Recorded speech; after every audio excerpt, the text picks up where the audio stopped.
You think the biggest problem with an electric bike is speed or range, but it's not.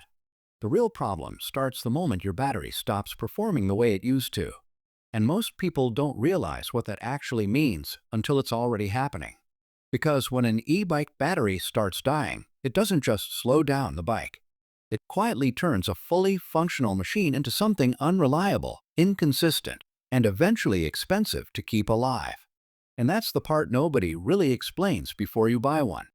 At first, everything feels perfect. Silent ride, low running cost, modern design, easy charging. It feels like you've upgraded your life. But lithium batteries don't behave like fuel tanks. They degrade, slowly, quietly, invisibly at first. Every charge cycle takes a small piece of capacity away. Heat accelerates it. Fast charging makes it worse. Poor habits speed it up even more. And one day, you start noticing it. The same bike that once gave you 80 to 100 kilometers suddenly struggles to give 50, then 40, then even less depending on load and conditions.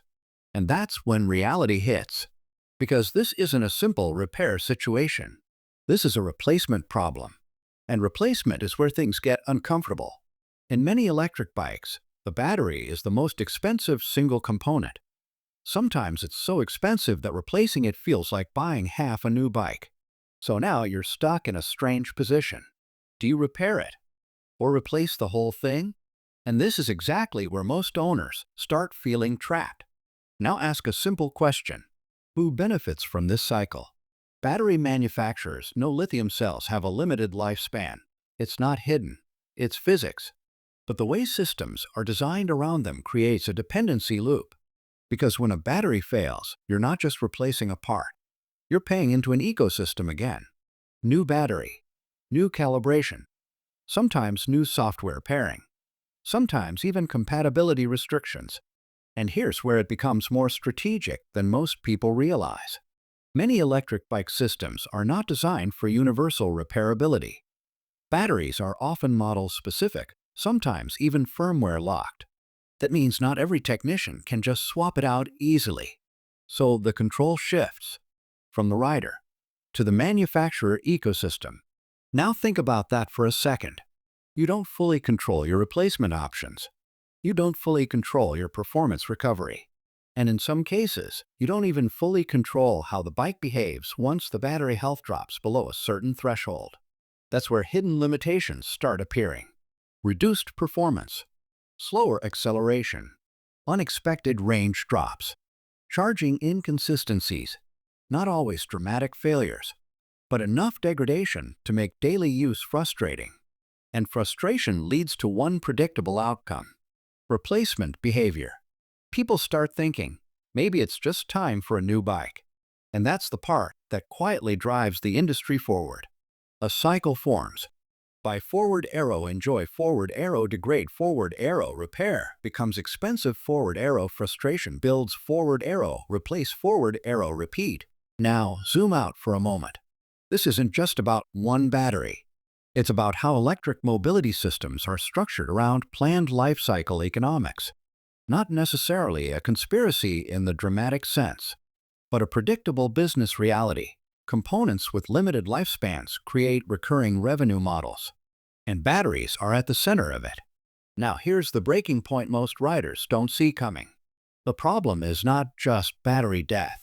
It's gradual loss of confidence. Because once performance becomes unpredictable, you stop trusting the bike for long rides. You start planning around it. You start avoiding uncertainty. And that mental shift is more powerful than the technical failure itself. Now let's talk about what smart users actually do differently. There's a simple mindset shift called the battery life cycle strategy. It's not a hack. It's awareness. First, you don't buy based on range claims alone. You look at real-world degradation patterns. Second, you prioritize bikes with standardized or easily replaceable battery systems instead of heavily locked proprietary designs. Third, you treat charging behavior as long-term investment protection, not convenience. Avoid unnecessary fast charging unless required. Fourth, you assume advertised performance is peak condition not daily reality.